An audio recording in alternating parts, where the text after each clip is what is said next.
Hey guys, this is Hunter Levine, and thank you for checking out the Captain's Collective podcast. In today's episode, Josh Wells and I sit down with the Florida Keys guide and all-around great angler Bou Bosso. Beau has been fishing the Keys since he was a little kid, and like many of the residents in the Keys, he was running around in his whitey tighties, except Beau was chasing bonefish with a fishing rod. And since those days, Beau has risen up to be one of the prominent guides in Islamorada. You might have heard of Beau since he was a founder of the television show Silver Kings. If you haven't seen that show, you need to go check it out. It is an incredible show with some awesome shots of tarpon fishing. More importantly, Beau is one of the most generous and passionate guides that I have ever met. And in this episode, we talk about guarding that passion, what makes great guides and fishermen, and of course, targeting tarpon and bonefish. I hope that you enjoy this episode as much as we enjoyed our time with Beau. If you do, please take a moment to subscribe to our podcast on iTunes, Spotify, Stitcher, or wherever it is that you listen to these things. And it also goes a long way if you take some time just to share the podcast. We hope that you enjoy this awesome conversation and interview. This is the Captain's Collective. Success is a gift. Excellence is the only thing to strive for. He tried to eat it. Hit him. You got him. He's on.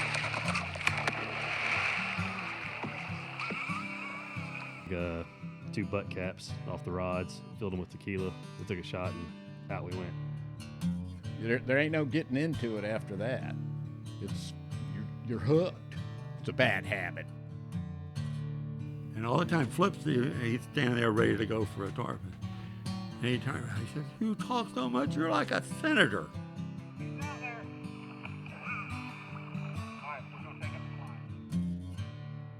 Hey, Beau, thanks so much for being on the podcast today, hanging out in the Keys in your nice Airstream here. You've been really hospitable so far. So could you start off just by telling us a little bit about how you got here today? Yeah, sure. It's an interesting story. You kind of always end up where you're supposed to be, I think, in one way or another. But when I was 6 months old, my family came down to Islamorada for the first time. My grandparents had a timeshare that they hadn't used for 5 or 6 years, and my dad's father had recently passed away, so my grandmother was trying to convince him that, hey, look, this is a good thing for you guys to do. You know, go down, take the family into Islamorada, go to the Keys, check this place out. And we were fortunate enough to where living in Jupiter, we were only 2.5 hours away from Islamorada, so if my dad had to, he could pick up, go back to work for 2 or 3 days, come back down to the Keys. And meanwhile, the place that we were staying at, the timeshare, became like a, revolving door, grandparents, aunts, uncles, cousins. It just was like one of those things where it was like a family vacation.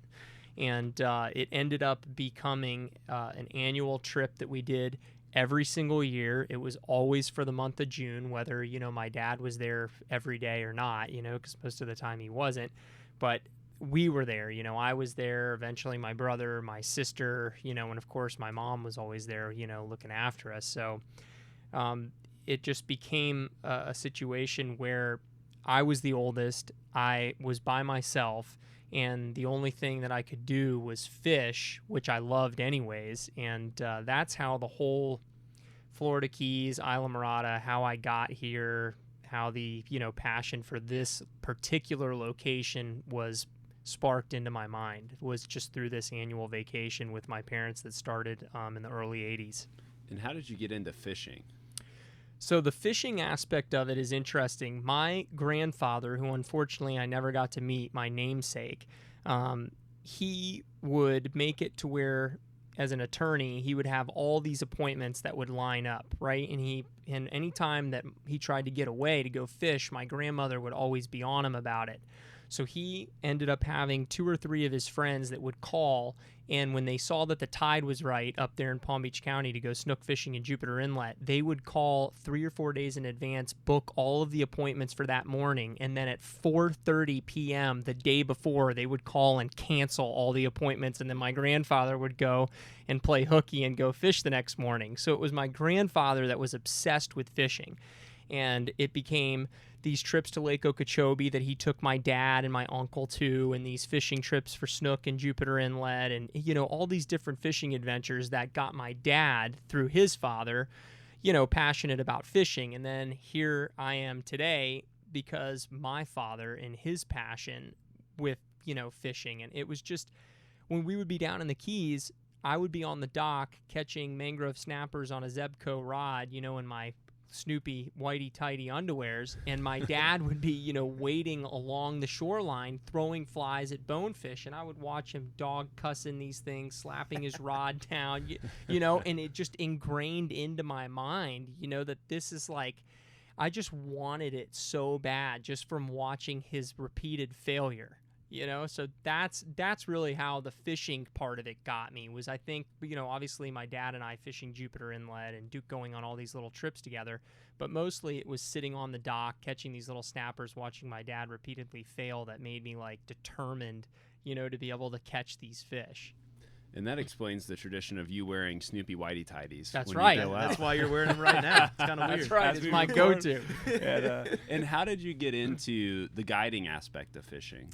So the guiding aspect of fishing was strictly because from the time that I was a very, very young child, my dad, you know, God bless him. I mean, he had 3 of us kids. He put us all through school. We never wanted anything. We never needed anything. But, you know, he never spent money on guided trips.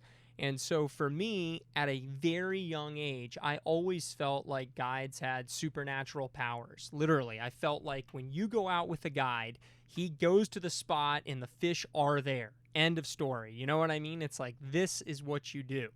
And so I just felt like I was like, I am going to be a guide. I am going to be the guy that is on the fish, because for so long I was out there with my dad. I mean, it makes me sick to think that in the early 80s and the early 90s, when the fishing was still so good down here, that we were sitting there hiring a guy that mowed the lawn at the timeshare that we stayed at to take us fishing.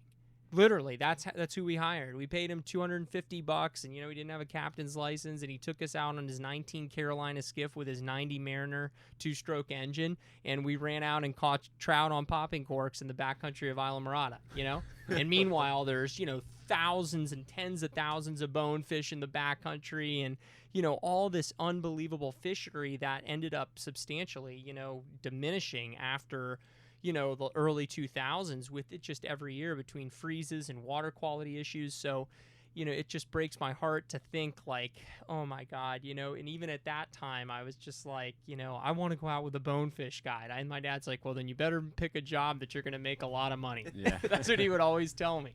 And then you picked the job where you get to be the bonefish guide. It was That's one of the way. questions that you guys asked me, specifically, you know, briefing me for this podcast, was, you know, like, why did you choose guiding? And the main reason why was because it's so expensive to flats fish, right? And if you're passionate about flats fishing, how can you do it every day? You make it your job. If you're passionate about golf and you want to golf every day, how can you do it? Well, you know, you could be a caddy, you know, where you get to go and play a little bit and have some fun with these pros. You could be, you know, maybe a golf instructor. You could be a head pro at a golf course. You know, so it's like you kind of manipulate things. Yeah, sure, you know, you're not the guy that's sitting out on the patio smoking a cigar with your friends drinking cocktails after 18 holes. You know, you're the guy that's maybe scrubbing the clubs or, you know, cleaning the cart. But you get what I'm saying. Yeah, you know? you're on the grass. You're still there. You're Yeah. still there. So it's, even if you can only sniff it, you know, you're still there. It's like that old saying, if you love what you do, you never work a day in your life. And some of that is true and some of that is not true, because if you end up working and you truly want to make it a business and turn it into making money, and then you're always pushing it and pushing it and pushing it to making money, then all of a sudden your passion becomes work, and then you end up losing some of your passion because you're trying to make it a business, right? You know, if you're the everlong bachelor and you don't have a mortgage and you don't have a whole lot of bills and stuff, and you can just go out every day if you want to fish, if it's raining or the weather sucks, you know, and you end up, you know, saying, oh, don't worry about it, we're not going to go today, don't pay me, you know, that's a great life. But the older that you get, and then all of a sudden, you know, these bills start stacking up and you start trying to think to yourself, how can I be more creative to make more money doing this? How can I, you know, make more money so I can get a bigger house for my family or afford to put my kids through college or all this stuff? And then all of a sudden, Hurricane Irma hits and you don't get to work for 3 months, and then you become really angry and spiteful, and it's hard. The passion thing is a fine line, right? If you follow your passion and you do a passion for your living, you'll never work another day, for the rest of your life. But if you end up trying to turn your passion into a business, inevitably there's going to be a loss of some of the passion. Whether you're Steve Jobs creating the first iPhone and getting into these major arguments with people that are telling him you can't do this or you can't do that, and you got to imagine some of those days when he walked home from that office or drove home, or who the heck knows what he did to get home, but it wasn't the same as when he was in his garage, right? When the light bulbs were firing off in his brain and he was like, we're going to make this personal PC and we're going to do this and we're going to do that. It's like all of a sudden you start having shareholders and you go public, and right, so you try to analogize it to something like that. Yeah. It's not always just the passion, the end, you go off into the sunset holding hands. You know what I mean? It's a fine line balancing that, this is my job and I love it and I'm passionate about it, but then stressing yourself out so much that, it's not fun anymore. And then what do you do? You're stuck just working, doing something you don't want to do. If you don't have a backup plan, you are. Absolutely. So how do you guard that passion? Because obviously you're a really passionate, fun, easygoing guy. It's very obvious to me that you still love the water and being around the water. But how have you tried to guard that passion in your life? Well, I mean, I could tell you something right now. There's going to be some of the people that'll listen to this that'll be, older than I am, at 34 years old. There'll be some of the people that'll listen to this that'll be younger than I am. So the message that I have for the younger group about guarding your passion is to always leave yourself a backup plan. And if I had it my way, I would have came immediately to the Keys at 18 years old with my captain's license and started guiding as soon as my hands could handle it. I mean, I would have immediately, that's what I would have done. But because, my dad had told me, hey, look, this is the way it's going to go. You're going to go and get a 4-year degree before you do anything like that. They forced me to go to college. I did not want to go to college. And yes, I get it. College is college. Education is whatever you want it to be, right? Because you could go and get some trade school degree where you learn how to weld, or you learn how to be a marine mechanic. It doesn't really matter, right? The bottom line is that if you make it to where all you have in life is guiding with no backup plan, you put yourself in a position to where when the rubber hits the road, if you do not guide, you cannot afford to support yourself, your family, your lifestyle. So much gets put on fishing. It's like the weight of the world is on fishing. And let me tell you something. Fishing was never meant to be stressful. Fishing was never meant to have the weight of the world on its shoulders. It is the antithesis of that. It is made to be a release, an escape from the world, an escape from the mortgage payment that that you're thinking about, the college for your kids. It's supposed to be get out there, lose cell phone service, take a couple deep breaths, forget about it, right? Get a release. And so when you leave yourself with no option but to be a fishing guide, I really think that it puts a lot of pressure on you to produce. And it's like, it's not necessary, right? If you're a young kid and you want to be a guide, the best thing you can do is, like I said, go to a trade school, have some sort of a fallback plan, go and get a 4-year degree. Who cares what it is, just so that way you have it. God forbid, right? Look, if you want to go to law school, it doesn't matter what your 4-year degree is. All you need is a 4-year degree and to take the LSAT. So if you're 35 and you're burnt out from guiding and all of a sudden one of your clients offers you an opportunity to work at his law firm, then you could just say to yourself, well, you know what? I've already got this 4-year degree. Let me take the LSAT and see how I do. It just gives you options, right? Instead of putting yourself in this tiny little box with your back against nothing but things you can't control. The economy, creating people wanting to come down here or not wanting to come down here. The ecosystem, whether what's going on with the state of Florida and big sugar and all these different water issues that we're having, right? The hurricanes. It's like when you're a guide, you have all these things that are completely out of your control, and yet you are depending on it to be your sole income.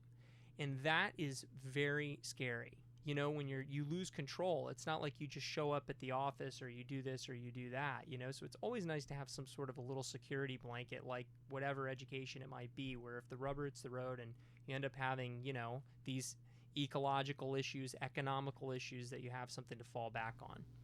That makes total sense to me. And just thinking about, too, the fact that clients can probably feel that stress if you're out there, because you're trying to connect with them and talk with them and have them, you know, have a great time out on the boat. So I would imagine that that would be something that would be really easy for a client to pick up on it if you love it or not, or if you're still passionate about it or not. Sure, and I think a lot of days too, you know, and don't get me wrong, this is a slippery slope, because sometimes people see that the wind's blowing 7 miles an hour and they're trying to cancel a charter on you, you know, and it's just, you just want to like grab them by the head and, you know, take care of it. But I mean, it's a slippery slope, because if the weather is really going to be bad and you think that there is a small percentage chance that you're going to have success, it's nice to be able to say to these people, you know, let's push it off. Let's go tomorrow, or let's go the next day, instead of sitting there and thinking to yourself, wow, you know, this day that I lose today is going to be $800 I'm never going to get back. Because, right, when February 2nd, 2019 passes, there will never be another February 2nd, 2019. So that $800 that you could have made is now gone, and you lose that forever. And so when you start thinking like that, and then you go out there and you're getting wet because it's rough or the weather's really bad and you're not catching any fish, and it's like all of a sudden it's like these little things start hitting you one at a time, and then all of a sudden you have that meltdown where you're mad, not because, you know, of any real reason other than, you know, that you're stressed out economically, financially, you know, the weather's bad. You got this guy out here on a day when you probably shouldn't have him out here. And a lot of that can be avoided if, you know, you have one of these backup plans, or if you live, you know, within your means. And as you keep that passion close, it probably just helps you have so much more fun with the whole process. And I know that you like to get out on the water, even on days that you don't have clients in. What's the thing that you love to do when it's just you out there? Well, I'll tell you, it is funny, because over the past probably 5 years, it is rare that it is just me. I mean, because you work so many days, fortunately, to be able to be booked that much. But, you know, on your days where, you know, you're off, it's like, you know, I got to go to the bank. I've got to go to the post office. I've got to answer, you know, 14 or 15 emails that have been sitting around for 2 or 3 days that I still haven't gotten to. So you have this laundry list of things to do, and you end up not spending near as much time on the water as you used to on your days off. But, you know, if I have a day off, typically, you know, I like to try, unless the weather's beautiful, I like to avoid leaving at the crack of dawn. You know, I mean, I like to have kind of like a slower start, get one of my good friends that I haven't had some time to catch up with, or my wife or something, you know, like that.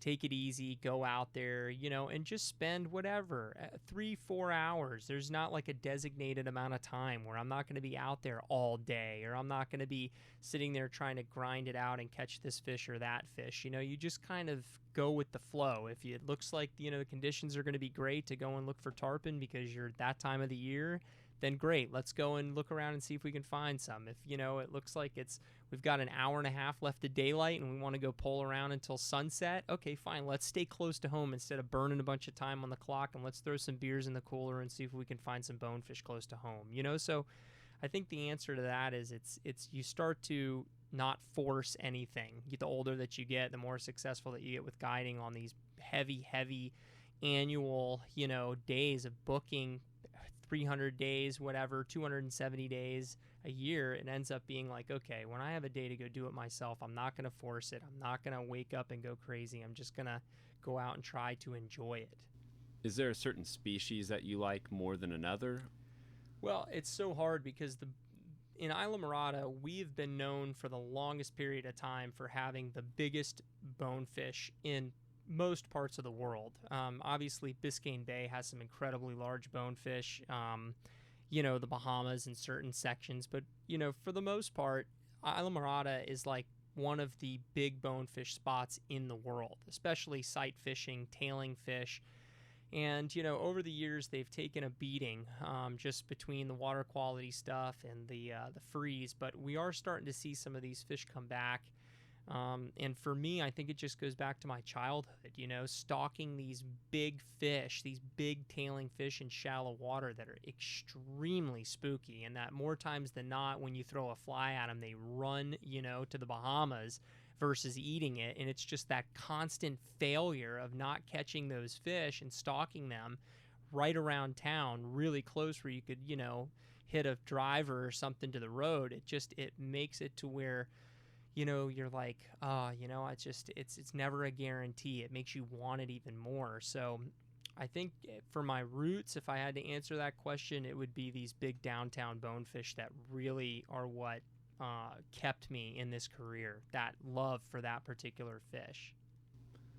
So walk us through a little bit of how you try to prep for a guide. Is there any type of rituals you have or any type of scouting techniques that you're willing to share? Well, I mean, it is interesting because whenever you're, prepping for people, I mean, you always look at the big things, right? The weather, what it's going to be like, the tide is extremely important in the Keys. Anybody that's a good, fishing guide in the Keys knows that tide is like probably 80% of it. Water temperature is another big one. So you start looking at wind direction, all these different factors, because you have to designate some sort of game plan, for the next day, whatever you're going to be doing. But it's funny because that game plan that you generate in your mind is only good for, what it's worth. In all reality, it's a game plan, because the best that I've done as a guide has been with these improvised, I'm driving around and all of a sudden, boom, you stop somewhere and you find the mother lode, right? Or you're running from A to B and you run over a giant wad of tarpon and you come flying off plane and all of a sudden you're like, wow, here they are. You know what I mean? So it's like, it's never, yeah, sure, history repeats itself. Keeping a journal is awesome to be able to say, this is where I was on this day with these conditions and go back and trying to repeat it. But I can't tell you how many times I go back and try to repeat it and not see a single fish. So you have to have that kind of improv, lifestyle for a fishing guide, because, you, through multiple days, years on the water, you end up having this like bank of intuition that is inside of you. And you just, all of a sudden, you get in the boat one morning and it drives you crazy. The people look at you and they say, so where are we going, Cap? And you're like, oh my God, this is going to be a long day. And I'll just tell them, I'll be like, well, I don't know where we're going. And they're like, what do you mean? I'm like, honestly, right now I woke up, I thought the wind was going to be out of the southeast and it's actually out of the northwest. This front came in a little bit early, so I have no idea. We're just going to go and we're going to take a little drive and stop at a few spots that feel right on the way out. And literally that is what you'll do. So there's not so much a tradition or some sort of, a way that you start every trip, other than when the weather is really consistent, or maybe, during tarpon season when the fish are migrating and, you have kind of a little bit more of a game plan that you get into a groove with. But otherwise, it's a lot of improv along the way. So you got, you have your day, you planned out your day, you got it, you're there.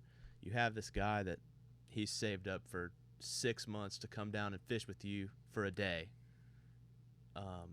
What do you think are some key factors for a good guide that's going to make that guy want to come back, make him enjoy his day? Oh, man, I'll tell you what. I love the guys that have a ton of money and they didn't have to save up for 6 months to come and fish with me. I'm telling you, because the guys that come down and they are saving up to fish with you for that one day, I will tell you something. I always feel like fishing guide as a job description, there's somewhere fishing is involved in there, catching fish, right? Your fishing guide. It's like, so when I have somebody, that's got, X, a ton of money, works for a big company, gets to throw flies at tarpon 20 or 30 days a year, do I want to catch that guy a fish? Absolutely. And do I want to be on fish all day long? Absolutely. But when you get that guy that comes down and he's been saving his pennies to get down and fish that one day with you for $800, oh my God, it is the ultimate. A lot of pressure. It is the ultimate stress for me. So that's kind of the answer. Some of the answer to your question is, a guide that cares that much, that it affects him that much or her that much, that he or she is going to be in a situation where, like, they want to catch their angler that fish so bad. Now, I mean, it can be a good thing or a bad thing too, because a lot of times, it's like you want it for the person so bad that you get frustrated and you lose your cool. But I mean, in my opinion, I think that, good guides have a passion being the first thing, patience being the second thing, because you really have to be patient. And, on top of probably all of this, in front of number one would be a good people person, because I will never forget when I first started guiding down here and I wrote Flip Pallet an email, like I never expected him to return my email. And all of a sudden I got a phone call within about 4 minutes. And I got I was crazy. I mean, my heart dropped. I couldn't talk. I felt like I just got the hottest girl to go to the dance with me, and he called me. I picked the phone up. I couldn't believe it was him. And he just told me, he said, don't forget, that fishing is an entertainment business. It is all about, entertaining these people and making sure that they have a good time. And so, to be a good people person, at least when the weather's not great, things aren't lining up, that you can still connect with somebody on a personal level and make them feel like they got something out of the trip, right? Whether you tell them about the history of the spot that you're at, or the environment, or you talk to them about a particular cycle of, this bird migration, or what. It sounds silly, but, give them some value, right, for their money and for their time, because whether it's a kid that saved up for 6 months to go and fish with you, or whether it's a guy that's at the office, both of them are taking time away from their family or from something else that they could be doing. So when they're with you, you want to try to give them value for their time and for their money, and make them feel like, wow, I'm just happy that I spent the day with this guy. Instead of feeling like, wow, I just got yelled at for 7.5 hours and didn't even have any good fishing, know? Oh, yeah. Yeah, that's some great advice from Flip. And it's funny because on our second episode, we interviewed a former Marine who's now a fishing guide. And he talked about the pressure of guiding fish. And it's funny because I think when you're not in that situation, it's easy just to think, man, this guy comes out and he just hangs out on the boat all the time and just kind of knows where the fish are. And they don't really think that it's a job that has a lot of pressure. But it's been a common theme as we've talked to different guides that there's a lot of pressure that comes with it. There's a lot of interpersonal skills that have to be developed. It sounds like just great advice that Flip gave you. What's some mistakes that you see some young guides making? If they were giving you an email and you were giving them a call, what would you tell them? And I have written lots of these emails because I get a lot of inquiries from younger kids that are talking about guiding, whether it's because they saw the show and saw that there were some younger kids that are doing this stuff and that it makes it possible, the dream of reality. But I think the biggest problem that I see with these younger guys coming into the business is that they're so hungry for it that they automatically just throw themselves into exposure. Whether it's starting some crazy social media account or, pushing this big, ridiculous, facade about Captain so-and-so and, always, acting like they're bigger than they are. I mean, I think that the best thing that you can do as a new guide is to keep your mouth shut, keep your head down, work hard, let your customers speak for you, and yeah, I get it. Everybody has to have a social media account and, you have to advertise for yourself. And if you don't believe in yourself, who's going to believe in you? I get all that. I'm also a proponent for that thought process. But I have to tell you, it's like when you sit there and you start some charter business called, Tight Lines Charters, or it's just like all of these ridiculous names that these people are coming up with. And then they're going off on these social media tirades, posting this and posting. I mean, it's just like, oh my, I mean, I can't handle it, because I'm thinking to myself, I'm like, wow, when I first started, the only GPS that you had was one of the ones that was like a black and white and you an arrow with the latitude and longitude, right? And you didn't have a trolling motor that was anything other than one of these little tiller ones, that never really worked most of the time. And, you didn't have the same kinds of internet, social media, Google Earth, all these different things, So I look at myself and I try to say, you can't be jaded, because you didn't have these things at the beginning, and look at these people and say to yourself, I'm going to talk down to these guys because, I didn't have these kinds of advantages when I was their age to propel my business to where it could be in years instead of, a decade like it took most of us, to build a strong business. But, at the same time, I just really believe that if you can keep your head down and you can let the people that end up fishing with you talk for you, brag for you, and you be the one to always chalk it up to being lucky or finding something out by, stumbling upon it, and just always being humble. I think that humility is such a rare quality that you see in young people nowadays that when you find it, it's so shocking that the older guides that hate newcomers, all of a sudden they see this like humble young guy coming into it that doesn't have a $70,000 boat and a $70,000 pickup truck and is posting something on social media every day. And all of a sudden they see this kid and they're like, I want to help him. And now, you get a mentor, you get a friend, you get someone that's giving you trips instead of somebody that's sitting there shaking their head every time they see you because you're beating them to the shrimp tank or you're beating them to the spot or you're parking in the place that he likes to park at the boat ramp. All these stupid, reasons that are juvenile, but at the same time, have a way of pushing these old timers off instead of attracting them to you. Yeah, me and Hunter being young guys, I think we see that all the time, coming into especially a new situation, whether it be fishing or anything. Come in, there's older guys here, they've been doing it since before we were born probably, and you can't go into that situation acting entitled, like they owe you something, because they don't, I mean, sure, it'd be nice, and you work hard and they come down and give you a hand, but we always found that it's, come in humble and willing to learn, and they'll usually help you out.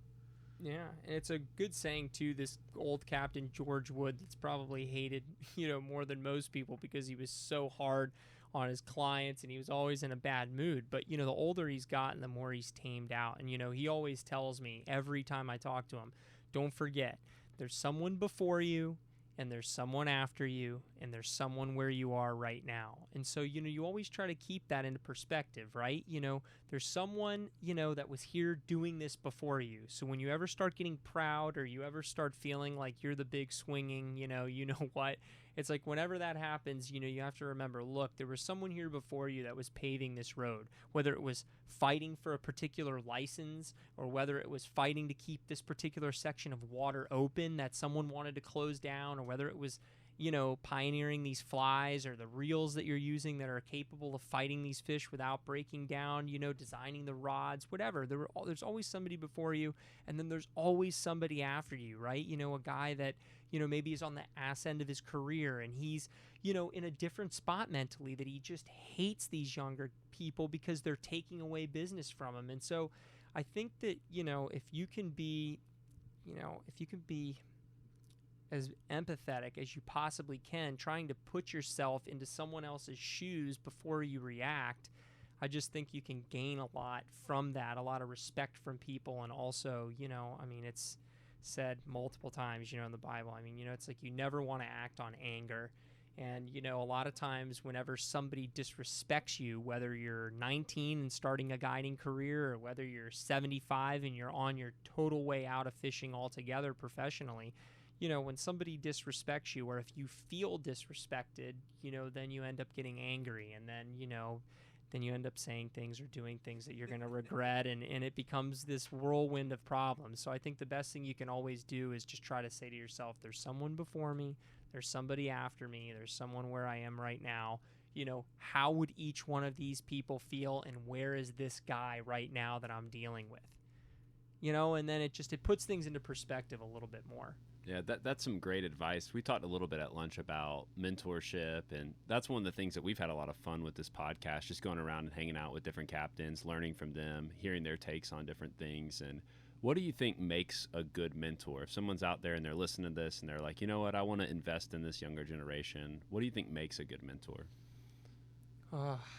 Mentorship is so tough, because in this industry, like we spoke about at lunch, everyone keeps their cards really close to their chest.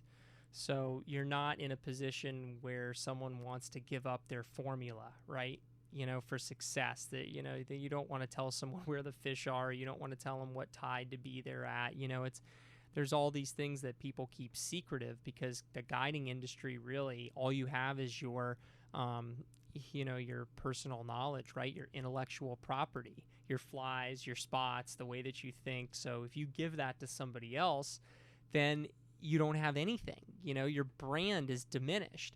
So I think, when you're looking for somebody to mentor you, I think the most important thing to look at first is this person a good person, right? Because let me tell you something, there's a lot of really good fishing guides that are not great people. So you look at it and you say to yourself, look, fishing is important. I want to learn from the best of the best, just like anyone else does. But at the same time, put the the horse in front of the cart and say, is this somebody that I'm going to want to have a long-term relationship with? And if the answer is yes, then after you check that box, then you say, is this guy passionate about fishing? Is he respected in the community, right? Because you are who you associate yourself with. And so it's all these little questions that you want to ask yourself when you're looking for a mentor, or I think even when mentors are looking for a mentee, because a lot of these older guys that are lonely and don't have anybody around anymore, or whatever reason, they're looking for the same thing. They're looking for the youngster that is humble. They're looking for the youngster that has a good take on life, that's a hard worker, that's passionate, so it goes both ways.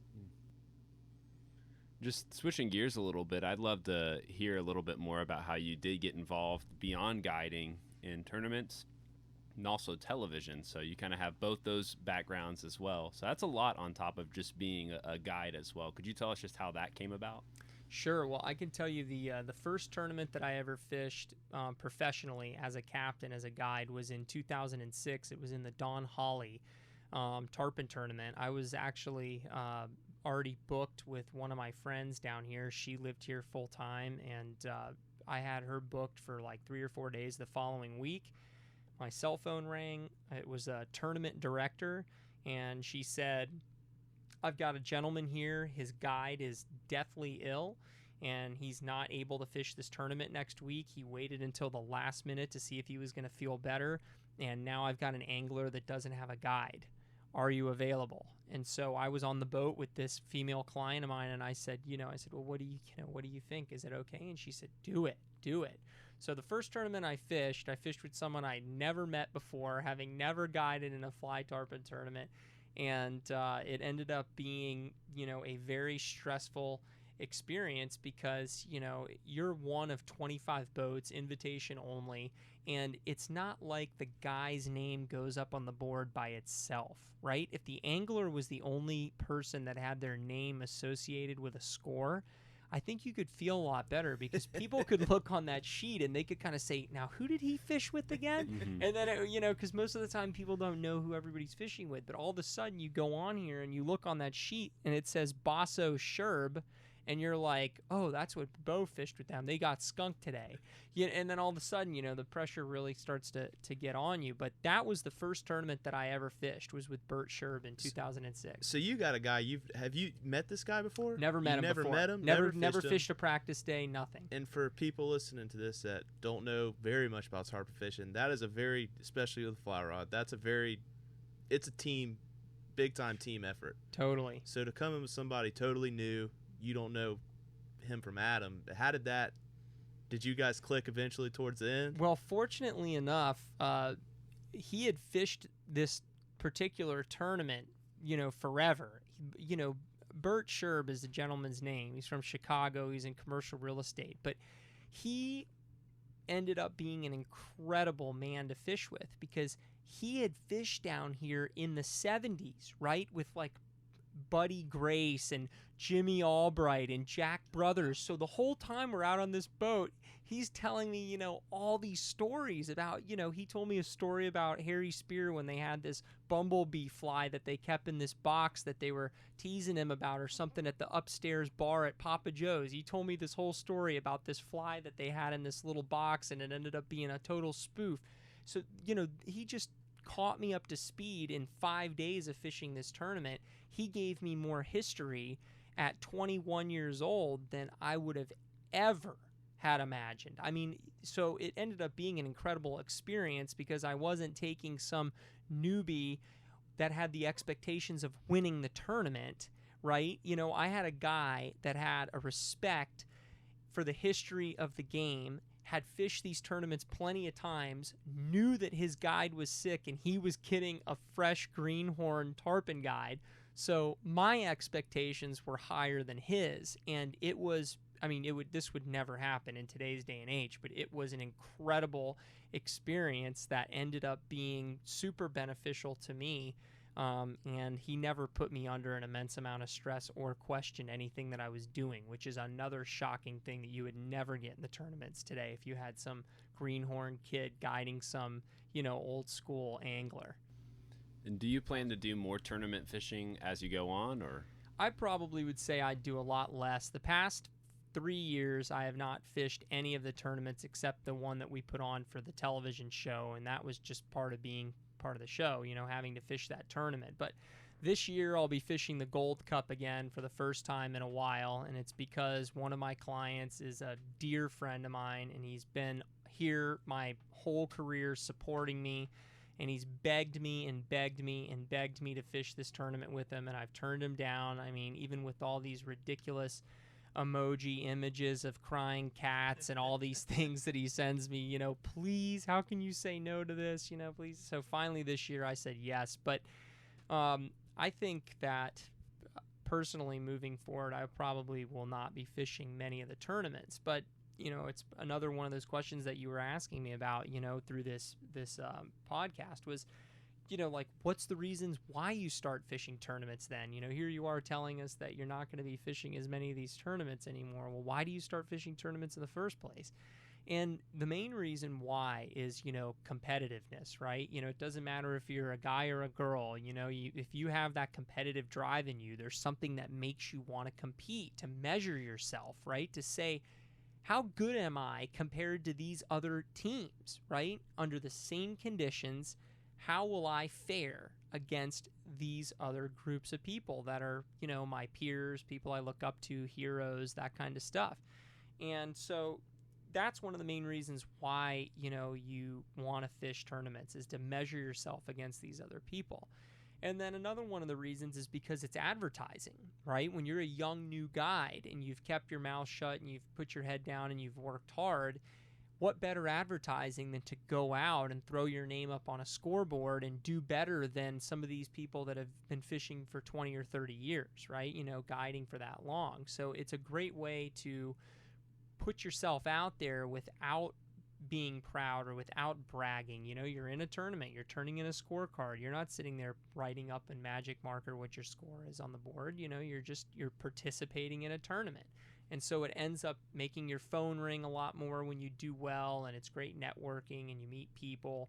So that's the benefits of the tournament stuff. But the drawbacks are that, you know, like I told you at the very beginning of the interview, you know, fishing was never meant to be stressful. It was the antithesis of that. And so when you go out there and you compete, it's very stressful. And it's not the same as fishing a regular day. You know, one of the biggest regrets that I have when we film Silver Kings TV, you know, is like that some of the drama stuff that they put on there, whether it's me chewing out Paul Nude or whether it's Ed Young, the pastor, and I getting into an argument, everybody wants to be the first one to sit there and point fingers and say, oh, this guy's an asshole or whatever, you know what I mean? Typical Keys guide. Well, let me explain something to you. You know, you ever watch college football? Do you ever watch NFL football? You ever watch college basketball? You ever watch any sport? Okay? 97% of those coaches, when they get a hold of their headset and something goes wrong, you want to be nowhere near that guy. Batteries are flying. They are grabbing players by helmets, screaming at them in their face. Oh, yeah. You think they're doing that in practice? You think they're sitting there screaming at them, grabbing them by their helmets, throwing stuff around? No way. They're sitting there and they're preparing for it, and they're helping these kids and saying, what are you guys doing? Can't you see this? You know what I mean? When we're playing this particular package of defense, you can't sit there, you know, and go off sides on us when we're on 4th and 1. You know what I mean? You guys have to have steel, nerves of steel, and they're sitting there explaining it to him. But then what happens? It's 4th and 1, okay? And then all of a sudden they're in the game and the kid steps over the line, and now all of a sudden they end up going first and whatever, and the coach goes haywire on him, and he throws stuff, and he's screaming, and he's so mad he can't see straight. That's the passion shining through, and so everybody wants to be quick to judge, but unless you fished one of these tournaments before, and unless you've been in that situation where you're at the Super Bowl and you're trying to win, or you're in the beginning stages and you've made it to the playoffs, and now you have to start converting regularly to make it to the end, and these shots are just getting dropped left and right, and that it is not an endless supply. That's one thing about flats fishing. When that tide gets to a certain level, those fish will disappear. Yep. It is over. So your window of opportunity is so small. And within that window of opportunity, whether it's an hour and a half or 2 hours, there's smaller windows. And I always tell people the same thing. Imagine that you're playing Pictionary or any other game where there's a little tiny clock with that alarm, with the beeper, and it goes beep, beep, beep, beep, beep, beep, beep, beep, beep, beep, beep, beep, beep, beep, beep, beep, beep, beep, beep, beep. When the fish is coming, that shot within a shot, that timer starts, okay? The fish might be 100 feet away, but the beeping starts. And if you don't see the fish, and now the fish is 60 feet away, that timer's beeping a lot quicker, okay? And then all of a sudden, I'm having to push this person into getting the fly in front of the fish. And then all of a sudden, when they miss the first shot, now the timer is about to blow. And it is just... And all of a sudden, you're like, we need to get the fly in the water somewhere in front of this fish. And so then you're agitated, you're speaking faster, you're yelling because it's windy, but it's all because you're in this competitive environment, right? Trying to take somebody that has the ability to win, because I do believe everybody has the ability to do well, but you're trying to carve out of them that little bit of I don't even want to say experience. I mean, that little bit of whatever it takes, right, to win. You're trying to grab that out of them and be like, look, you can do it. I can get you to do it. And so that's where that frustration and all that stuff comes in. And that's one of the reasons why, we showed those conversations and those moments throughout the series. Well, in your defense, you guys were sitting in front of a dock. You did say, "Here comes a northbounder." If I had a dollar for sounds every person, nothing like "Turn Me Loose." I I- laughed so hard when I saw that. it's the most common one. I mean, to this day, I will get direct messages or Facebook messages or emails with nothing else but "Here comes a northbounder." People will just send me one-liners in the subject like that with no other information involved. I mean, just it doesn't matter That if was it's an instant 3:30 in the classic. morning or whatever. I always sit there and I laugh, and I'm like, at least somebody appreciates this. When you look back at the television show, what were some of your favorite parts about being on that endeavor? Yeah, my favorite parts, no doubt, of the show, the first and most favorite part was filming with my dad, right? Because I don't have kids right now. Who knows when I will? My dad's father died at 62. My dad's 68 years old. I just think to myself, what would I give to see my dad and his dad fishing together on a 22-minute long segment? I mean, I don't know what I would give to see that, to have that.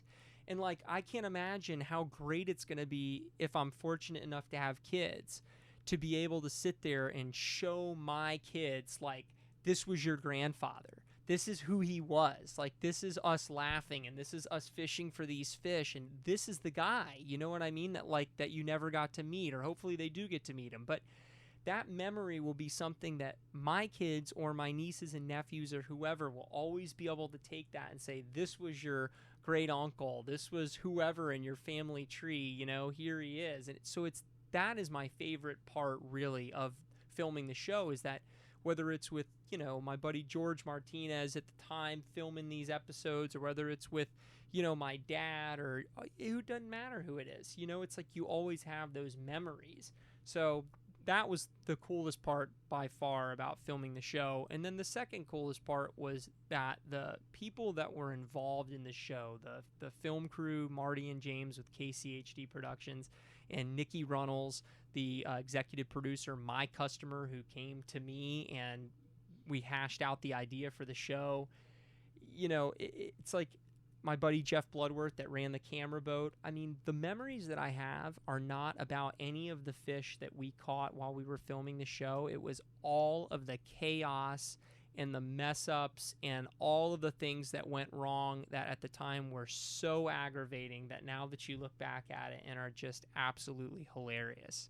So those two things, you know, the memories that you always have, and then of course the experiences through filming itself, because the people that were involved in producing the show were so amazing. When you go back to that time when you guys were kind of coming up with the idea behind it, what were some of the things that you guys were dreaming up and throwing out there? What did you want the show to be? Well, Nikki, my customer, was on the boat, and his family had just gotten out of a business, and so he was in between jobs, and he had the idea to revolutionize fishing television because he felt like fishing shows were nothing more than a 22-minute infomercial. That every time someone was holding a lure, shaking it in front of the screen, or somebody was, you know, sitting on the back of a tailgate of a truck going through their tackle box, he's just like, dude, fishing television is awful. I don't know if you've seen it lately. And I was just like, no, because I don't watch television. So he was like, well, I'm telling you, it's awful. He's like, we should come up with some sort of a show to like turn this thing around. I mean, this was all Nikki. I wasn't sitting there telling him, oh, we should do a TV show. So it was totally his whole idea. And so then as we started talking about it and it became more of a reality that he was very serious about doing something like this, then we started talking about, well, you know, tarpon would be a great fish to do a show on, because the thing is that whenever you watch fishing television, if you can't see the fish, all it is somebody casting at water. They strip and they come tight. They clear the line. There's no real action until the fish comes up to the boat and you get to see what it is or how big it is, right? But with tarpon, they're so big in the Keys and the water's so clear that it doesn't matter if you hook the fish, catch the fish, lose the fish, whatever happens, because the fish is there and the camera can see it, whether it's on a drone or whether a camera on a boat. And all of a sudden that fish is there and you're watching the fish, and then you see him track the fly and you watch him open his mouth and eat it. And then as soon as you strip tight to him, he makes a 100-yard run and comes flying out of the water. So it was like, this is a fish that we can film, because even if you don't convert, you always have something that's exciting to show. And so we're like, okay, you know, tarpon fishing, we could do these tournaments. We start thinking about everything to make people interested in it, to give them like a reason to watch. They're emotionally invested. And then all of a sudden we realize, I'm like, well, what the heck? I don't know anything about filming. What do you know about filming? And he's like, well, I don't know anything about filming, but we can figure it out.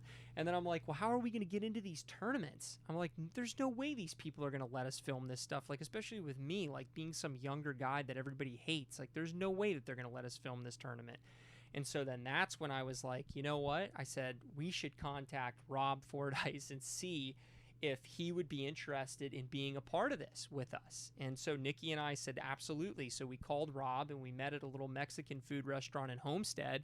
And we sat down with them and said, look, you know, we would love for you to be a part of this series, because, you know, we don't have the contacts in the film game like Rob did. He'd filmed with Jose Wahebe. He'd filmed with a lot of different people on different shows, with Flip, you know, with Walker's Cake Chronicles. So he knew a lot more than we did, but he also had the clout. He also had the experience. He was you know, still is one of, you know, the top highest tarpon guides in the world, you know, I think. And so we ended up approaching Rob and said, hey, look, you know, what do you think? And he, you know, said, hey, I think it sounds good. And so he's the one that introduced us to the camera crew, and he's the one, you know, that paved a lot of the way for us, you know, getting into some of these tournaments and turning it into, you know, eventually what it became. So that's how the whole thing started. What were some of the big lessons that you learned from that season of life? Well, I think one of the big things that I learned is that, you know, you have to be more patient, you know, with people. You know, you watch yourself on TV and you have, you know, some regrets on some of that stuff, and you say, God, you know, this is how I really look like. I need to tone it down a little bit. So, you know, you learn those lessons. And I think now more than ever, now that I'm not part of the show and I look back on it, you also have to keep things into perspective, right? I mean, there's people, around the world that are starving or that, don't have the opportunities that you have or live where you live. And you're out there struggling catching a fish on, for television, and you end up having it ruin your whole month, and you have a bad attitude and all these things that in the grand scheme of life mean nothing compared to what other people are dealing with. I think that that's something else that I learned, that, you have to keep things into perspective, and you have to be able to say to yourself, like, wow, I can't let my emotions get the best of me always in these types of situations, because there's bigger fish to fry in this world than, catching a fish for a TV show. So those are a couple things. Yeah, that's really helpful. Well, as we wrap up, we just wanted to throw out some fun kind of rapid fire questions on tarpon and pick your brain on some stuff. The informative. Yeah, a little rapid fire session here. Yeah. What's your favorite way to target a tarpon? I mean, I have to say, if I had it my way every single day and I knew the fish were going to swim all the time, it would be on the ocean in gin clear water, because they're the hardest fish to feed. It's the most visual. You really get an appreciation for where the fish is coming from and how he reacts to the fly. It's just the most rewarding. If I have a charter, I would rather be out back on a slick, calm day where I could get, Ray Charles and his sister Helen Keller to catch a tarpon with a blindfold on. You know what I mean? It's like, that's where I want to be on a charter. But if I might be able to catch one there. You could. I promise you could on a calm day. But, the thing is that if I had to have it my way, like in that question you asked, it would be on the ocean in gin clear water, throwing at those big strings of fish and trying to convince a single fish within a group to eat the fly. Setting up on those fish, what would you say is if you could have one specific angle for a shot on a migrating fish like that, where would you want to put that shot? Where do you want to be compared to the fish, and where would you want that fly to be compared to where that fish is going? Yeah, sure. I want to be at 10 o'clock, 10:30, 11 o'clock, throwing at a 45-degree angle. That's where I think it's the best spot. I mean, you get bites in all different ways, shapes, or forms, but if you can take that fly and cut the string at a 45-degree angle where the fly is swimming across the fish but still with the fish, it lends itself to a bite where the fish turns, and you have a higher success ratio for actually coming tight, because a lot of times if it's a 180-degree shot, you're staring straight down the barrel of the fish. He swims right at you, eats it, keeps swimming at you, and you end up struggling coming tight. But whenever you get that 10:30, 10 o'clock, 11 o'clock shot where you can swim the fly 45 degrees across the fish's face, usually when he eats it on a turn. And when he turns, all you do is hold on. You don't have to set the hook. You don't have to do anything. You just hold on. The fish comes tight. He makes one big kick. You try to put a little pressure on the line, clearing it, and the rest is history. We're both new to tarpon fishing. What is a lot of the common mistakes that you see new anglers make with tarpon fishing?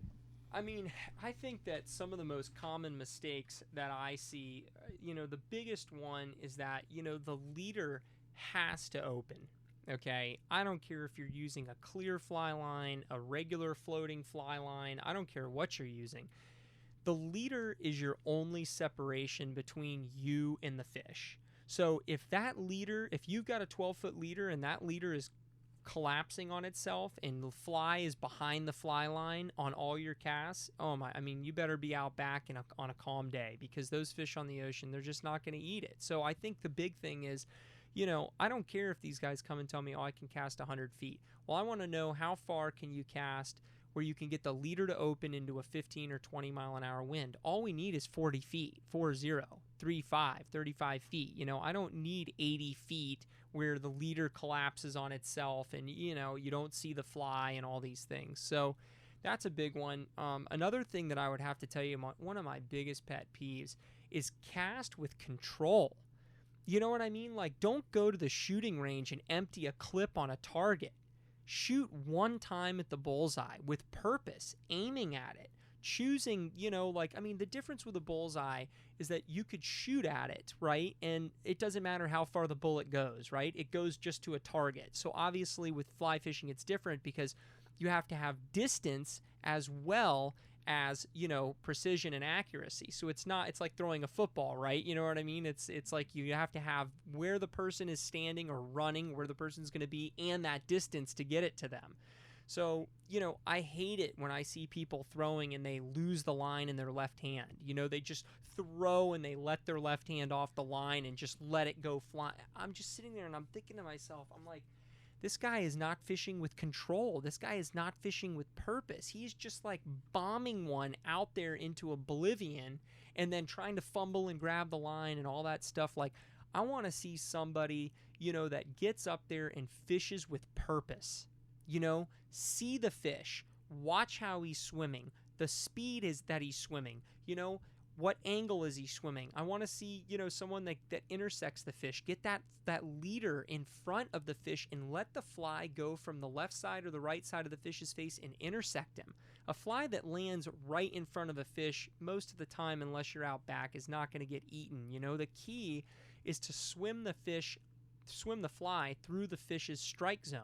That is the key. You want to swim it through the strike zone, not land it in the strike zone. So, it's like if you really want to try and beat the curve on the fly tarpon game, you have got to practice distance control, accuracy, getting your leader to open every single time so you have some sort of distance between you and the fish, and most importantly, making the first shot count. I honestly believe if you're trying to sell something to somebody, I know that you have to keep knocking on the door even if they say no, but I think that your first chance is always your best chance, and if that fish isn't on to you and he doesn't know what's going on, I think it's important to be able to sit there and take your time and make your first shot count, because that's when you're going to be able to sell that fish on eating the fly better than the second, third, or fourth shot. Right on. So this is always a fun question that I ask, especially the older guys. They love this question. We have a lot of tarpon guys in our area. They fish straight 50 liters. You're talking a lot about liters opening. And I've heard both sides of it. Yeah, you could put more pressure on the fish. You can catch it quicker. I don't know if that's particularly true. I don't assume you to be a 50 straight 50 liter guy. Well, or are you? Yeah, no, I'm not. I am not. What do you think the advantage and disadvantages of those are? Yeah, I've learned some valuable lessons over the years. One of my biggest guiding regrets of my entire career was tying an improper IGFA leader for a world record tarpon with whitey that, it was only a 12-pound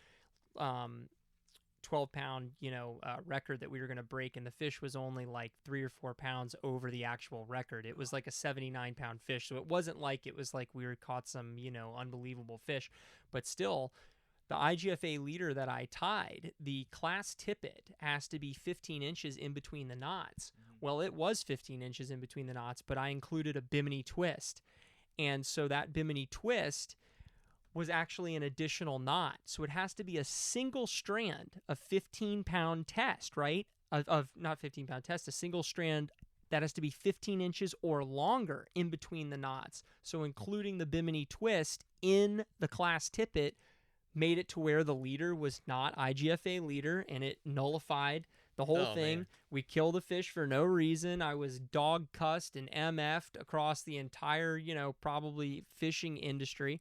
And so that was one of the hardest things ever that happened to me throughout my career, was having to stomach that, for a long time, and still to this day, dealing with, people hating on that. But, all of that being said, I am a big proponent on IGFA leaders. And I have to tell you that, so straight 50, I mean, it's a slippery slope, right? Because when you're a guide, most of these people that you fish with have no chance of hooking a fish. So when they do hook one and you break them off on the hook set because you've got them using 12 or 16-pound test, you don't know if in the next 3 days that you're fishing with this guy, if he is ever going to hook another fish again. So when you have straight 50, I understand the argument, right? A lot of these guys, you're not going to break a fish off on straight 50. They think that you can fight them better, all these other things. Well, the problem is that when you're using straight 50, you might as well be drifting a crab at the bridge. It's not very sporty. Yes, you still have to cast. Yes, the fish still has to eat the fly, and you have to clear the line and all that stuff. But first of all, you're not playing fair. I mean, you're throwing rope at them, Secondly, if that fish ends up getting attacked by a shark, which happens often during tarpon season, you can't break the fish off. You could sit there and palm the reel on a tired fish and not break him off. And now all of a sudden you've got the fish on a leash and a shark gets him.